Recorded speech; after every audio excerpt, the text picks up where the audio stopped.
নারায়ণগঞ্জের বন্দরে অতিদরিদ্রদের জন্য কর্মসংস্থান কর্মসূচির আওতায় কুড়িপাড়া খাল পুনঃখনন কাজের উদ্বোধন করেছেন সদর বন্দর আসনের সংসদ সদস্য অ্যাডভোকেট আবুল কালাম। বুধবার বেলা 11টায় উপজেলার ধামগড় ইউনিয়নের কুড়িপাড়া এলাকায় খাল পুনঃখনন কাজের আনুষ্ঠানিক উদ্বোধন করা হয়। এ উপলক্ষে উপজেলা প্রশাসনের উদ্যোগে দোয়া ও মিলাদ মাহফিলের আয়োজন করা হয়। উপজেলা নির্বাহী অফিসার শিবনী সরকারের সভাপতিত্বে অনুষ্ঠানে উপস্থিত ছিলেন মহানগর বিএনপির যুগ্ম আহ্বায়ক ও সংসদ সদস্যের রাজনৈতিক সচিব আবুল কাউসার আশা, বন্দর থানা পুলিশের অফিসার ইনচার্জ গোলাম মুক্তার আশরাফুদ্দিন, উপজেলা প্রকল্প বাস্তবায়ন কর্মকর্তা এরশাদ হোসেন, বন্দর প্রেস ক্লাবের সাধারণ সম্পাদক মাহফুজুল আলম জাহিদ, থানা বিএনপির সভাপতি শাহেনশাহ আহমেদ, সাধারণ সম্পাদক নাজমুল হক রানা, সাবেক আহ্বায়ক নূর মোহাম্মদ পনেস, ধামগড় ইউনিয়ন পরিষদের চেয়ারম্যান কামাল হোসেন, বিএনপি নেতা আসাদুজ্জামান বাদল সহ স্থানীয় গণ্যমান্য ব্যক্তিবর্গ, গণসংযোগে স্থানীয় নেতাকর্মীরাও উপস্থিত ছিলেন।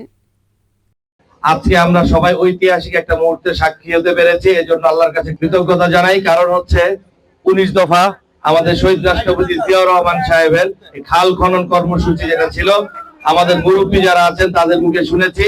আজকে তারই সুযোগ্য পুত্র আমাদের ভবিষ্যৎ রাষ্ট্রনায়ক জনাব তারেক রহমান সাহেব, আমাদের বর্তমান প্রধানমন্ত্রী, তিনি খাল খননের যে উদ্যোগ নিয়েছেন তারই ধারাবাহিকতা আজকে আমাদের বন্দরের শুভ সূচনা হলো, উদ্বোধন হলো। এই কালের একটা আমরা সকলেই আমি মনে করি আমরা একটা ইতিহাসের সাক্ষী হয়ে রইলাম। আমি আশা করবো এই খালগুলো শুধু খনন না, এগুলো যেন আবারও দখলমুক্ত রাখা যায়, সেইভাবে প্রাকৃতিক পরিবেশটাকে কিভাবে সুন্দর রাখা যায় সেই দিকে আমরা সবাই সচেতন থাকবো।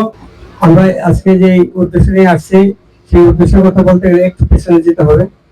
প্রথমে শুরু করতে হবে আমাদের স্বাধীনতা মহান ঘোষক শহীদ রাষ্ট্রপতি জিয়াউর রহমান, যিনি এই খাল খনন কর্মসূচিতে প্রবর্তন করেছিলেন। কেন করেছিলেন এটা কিন্তু দীর্ঘ একটি ইতিহাস। নদীমাতৃক দেশ বাংলাদেশ, শস্য শ্যামলা বাংলাদেশ, কৃষি নির্ভর বাংলাদেশ, কিন্তু আমরা কোথায় আছি? তিস্তা নদীর বিপর্যয়ের কারণে পানি সম্পদের আমাদের যে সমস্যা, সারা দেশব্যাপী কিন্তু আমরা এর জন্য ভুক্তভোগী। আমাদের সেচ কাজের জন্য প্রয়োজনীয় পানি অন্যান্য অঞ্চলে যারা কৃষি নির্ভরশীল তারা অত্যন্ত দুর্ভোগের সম্মুখীন, কারণ এই জ্বালানি ব্যবহার করে তাদেরকে পানি সেচের ব্যবস্থা করতে হয়। এতে করে তারা যেভাবে কষ্টের সাথে আমাদের কিন্তু বাজার দর উঠানো করে, আমরা সাধারণ ক্রেতারা তাদের উপরে কিন্তু এই বোঝাটা চেপে আসে। কারণ যখন উৎপাদনের আপনার ব্যয় বৃদ্ধি পাবে তখন কিন্তু স্বাভাবিকভাবে ক্রেতার উপরে সেই জিনিসটা ফলবত হয়ে যায়। তো আমরা জানি যে এই খালগুলো কেন আমাদের ফলো করা হচ্ছে। শহীদ রাষ্ট্রপতি জিয়াউর রহমানের একটি আদর্শ এর পেছনে কাজ করে, সেটা হলো যে বাংলাদেশের আমাদের যুব সমাজের যে হাত, দুটি করে হাত আছে, এই কর্মশক্তিকে কাজে রূপান্তরিত করার জন্য, কর্মক্ষম করার জন্য, বেকারত্ব দূর করার জন্য তিনি এই কর্মসূচি গ্রহণ করেছিলেন। তাহলে একাধিক একটা উদ্দেশ্য কিন্তু কাজ করছে। এখানে বেকারত্ব দূরের একটা বিষয় আসছে, কর্মসংস্থানের একটা বিষয় আসছে, প্রকৃতি এবং পরিবেশ রক্ষার একটা বিষয় আসছে, এবং আমাদের কৃষি সম্পদ সেটার একটা বিষয় আছে। এবং আমরা জানেন যে আমাদের প্রতিবেশী রাষ্ট্রের কারণে অনেক অংশে আমরা পানি দেওয়া অনেক বিপর্যয় অবস্থায় আছি।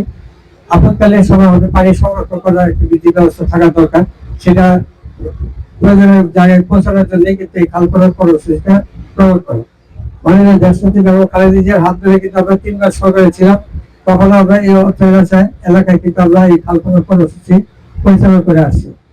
আমরা জানি প্রধানমন্ত্রী বর্তমানে যিনি আমাদের চেয়ারপারসন মহোদয় আছেন তারেক রহমান সাহেব, তিনি নির্বাচনের আগে কিন্তু স্টার্ট করে বিএনপি থেকে 31 দফা, সেই 31 দফার মধ্যে কিন্তু। রিপোর্ট মেহেদী হাসান প্রান্ত, NANTV, নারায়ণগঞ্জ।